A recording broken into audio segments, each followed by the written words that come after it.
अलैकुम वरहमत ल्लाहि वबरकातुहू। आज मैं आपको दज्जाल के बारे में बताऊंगी कि दज्जाल कौन है और क़यामत क्यों आएगी। इससे पहले कि मैं ये वाक़या शुरू करूं, अगर आप हमारे channel the services of psychologist पर नए हैं तो अभी सब्सक्राइब करें। दज्जाल यहूदियों की नस्ल से होगा, जिसका कद ठिकना होगा, दोनों पाँव टेढ़े होंगे, जिस्म पर बालों की भरमार होगी, रंग सुर्ख या गंधमी होगा, सर के बाल जिशियों की तरह होंगे, नाक चूंच की तरह होगी, बाईं आंख से काना होगा, दाईं आंख में अंगूर के बकदर नखुन्ना होगा। इसके माथे पर काफ अलिफ फे रे लिखा होगा, जिसे हर मुसलमान बआसानी पढ़ सकेगा। इसकी आँख सोई होगी मगर दिल जागता रहेगा। शुरू में वो अमान व सलाह का दावा करेगा, लेकिन जैसे ही थोड़े बहुत मुत्तबीन मैसर होंगे, वो नबूवत और फिर खुदाई का दावा करेगा। इसकी सवारी भी इतनी बड़ी होगी कि इसके दोनों कानों का दरमियानी फासला ही 40 गज का होगा। एक कदम हद नगाह मुसाफत को तय कर लेगा। दज्जाल पक्का झूठा और आला दर्जा का शुबीतेबाज होगा। इसके पास गलों के ढेर और पानी की नहरें होंगी। ज़मीन में मदफून तमाम खजाने बाहर निकालकर शहद की मक्खियों की मानंद इसके साथ हो लेंगे। जो कबीला इसकी खुदाई पर अमान लाएगा, दज्जाल इस पर बारिश बरसाएगा, जिसकी वजह से खाने पीने की चीज़ें उबल पड़ेंगी, दरख्तों पर फल आ जाएंगे। कुछ लोगों से आकर कहेगा, अगर मैं तुम्हारे माँ बापों को ज़िंदा कर दूँ तो क्या तुम मेरी खुदाई का इकरार करोगे? लोग असबात यानी कि हाँ में जवाब देंगे।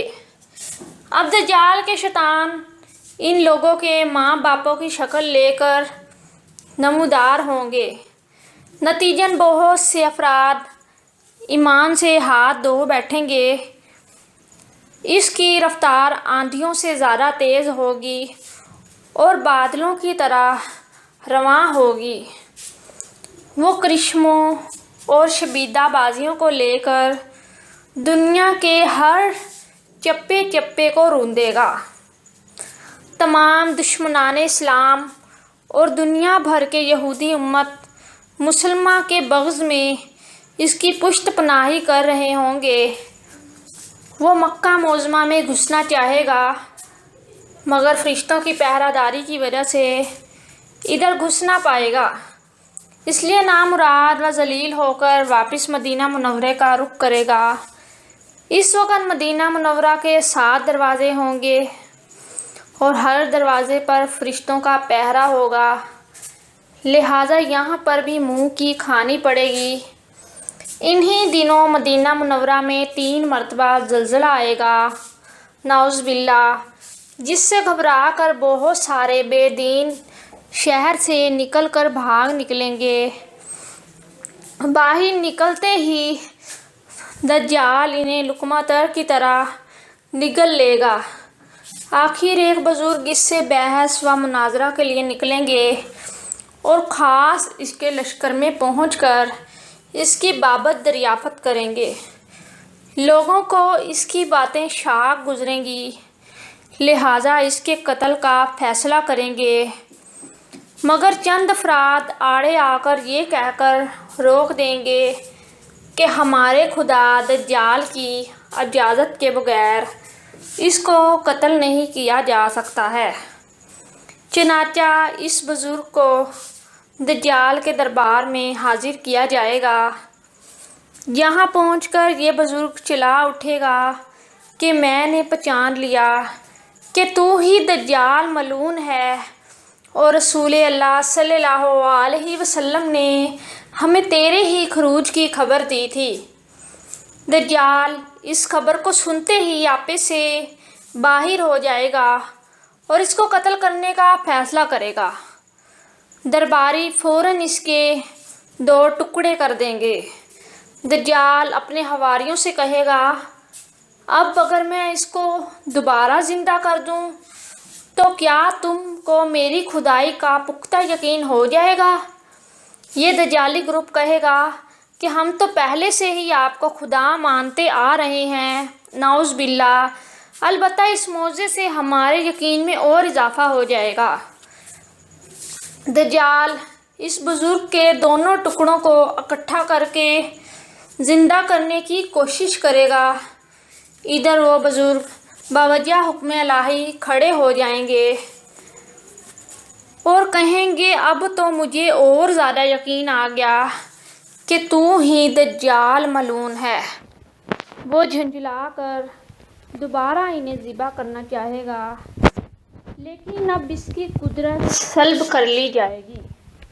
दज्जाल शर्मिंदा होके इन्हें अपनी जहन्नुम में झोंक देगा, लेकिन ये आग इनके लिए ठंडी और गुलजार बन जाएगी। इसके बाद वो शाम का रुख करेगा, लेकिन दमश्क पहुंचने से पहले ही हज़रत मेहदी अलैहिस्सलाम वहां आ पहुंचे होंगे। दज्जाल दुनिया में सिर्फ 40 दिन रहेगा। एक दिन 1 साल, दूसरा 1 महीना और तीसरा 1 हफ्ते के बराबर और बाकी मामूल के मुताबिक दिन होंगे। इमाम मेहदी अलैहिस्सलाम दमश्क पहुंचते ही ज़ोरों शोर से जंग की तैयारी शुरू कर देंगे, लेकिन सूरत हाल बज़ाहिर दज्जाल के हक़ में होगी, क्योंकि वो अपने मादी व अफरादी ताकत के बल पर पूरी दुनिया में मेंढाक बिठा चुका होगा। इसलिए अस्करी ताकत के एतबार से तो इसकी शिक्षत बज़ाहिर मुश्किल होगी, मगर अल्लाह की ताईद और नुसरत का सबब सबको यकीन होगा।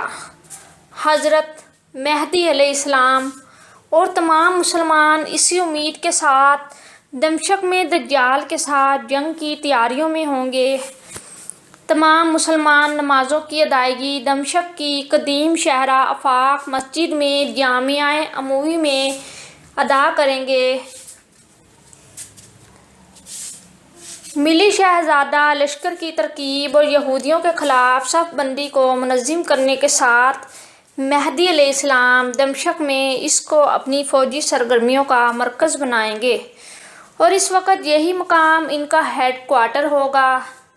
इमाम मेहदी अलैहिस्सलाम एक दिन नमाज़ पढ़ने के लिए मुसल्ले की तरफ बढ़ेंगे तो ऐन इसी वक्त हज़रत ईसा अलैहिस्सलाम का नुज़ूल होगा। नमाज से फारिग होके लोग दज्जाल के मुकाबले के लिए निकलेंगे। दज्जाल हज़रत ईसा अलैहिस्सलाम को देखकर ऐसे घुलने लगेगा जैसे नमक पानी में घुल जाता है।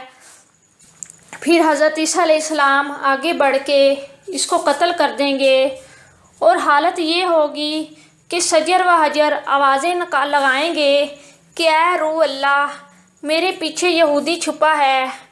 चनाचा वो दज्जाल के चेलों में से किसी को भी ना छोड़ेंगे। फिर वो सलीब को तोड़ेंगे, यानी सलीब प्रस्ती ख़त्म कर देंगे, खंजीर को कत्ल कर देंगे और जंग का ख़ात्मा करेंगे। और इसके बाद मालो दौलत की ऐसी फरमानी होगी कि इसे कोई कबूल ना करेगा और लोग ऐसे दीनदार हो जाएंगे कि इनके नज़दीक सजदा व माफिया से बेहतर होगा। अब मैं आपको बताती हूँ कि क़यामत क्यों आएगी और क़यामत आने की वजूहात क्या हैं। इमाम अलैहिस्सलाम से एक मोहल्लेदार ने सवाल किया, या अली, आप कहते हैं कि अल्लाह ताला किसी पर जुल्म नहीं करता और आप फरमाते हैं क़यामत के दिन हर चीज़ ख़त्म हो जाएगी। जब दुनिया ख़त्म हो जाएगी तो क्या ये जुल्म नहीं? इमाम अलैहिस्सलाम ने जवाब दिया, ऐ शख्स, ये दुनिया अल्लाह ख़त्म नहीं करेगा, بلکہ انسان کے اندر کا لالچ جو اسے انسانوں کے ہاتھ سے ختم کروائے گی۔ اس نے کہا، یا علی علیہ السلام، وہ کیسے؟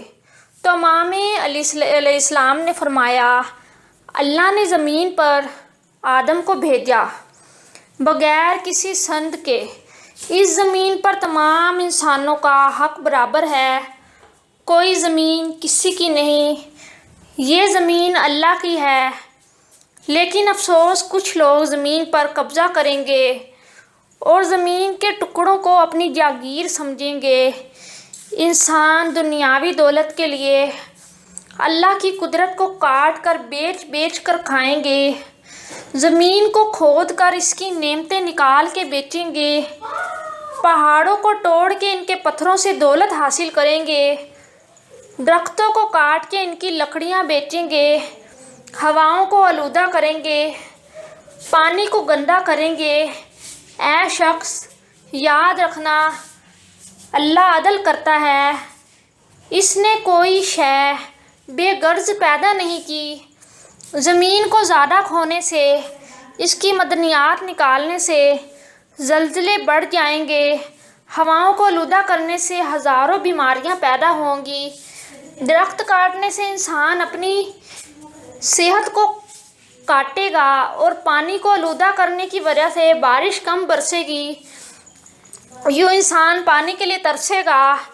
اور اللہ نے زمین کے سینے پہ جو پہاڑ جمائے ہوئے ہیں، یہ اس لیے ہیں کہ زمین اپنی جگہ پہ قائم رہ سکے، لیکن جب ان پہاڑوں کو توڑا جائے گا تو زمین اپنی جگہ بدلے گی اور سورج کے قریب ہوتی چلی جائے گی اور یوں جل کے ختم ہو جائے گی۔ پھر اللہ عدل کرے گا، انصاف کرے گا، اور اس قدر خوبصورت زمین کو اس طرح تباہ کیوں کیا گیا؟ انسانوں پہ ظلم کیوں کیا گیا؟ ان کا حق کیوں غصب کیا گیا ہے؟ اے شخص، ظلم تو انسان کرتے ہیں اپنے آپ پر، اللہ عز و جل کسی پہ ظلم نہیں کرتا، اور اسی عدل کے دن کو قیامت کہتے ہیں۔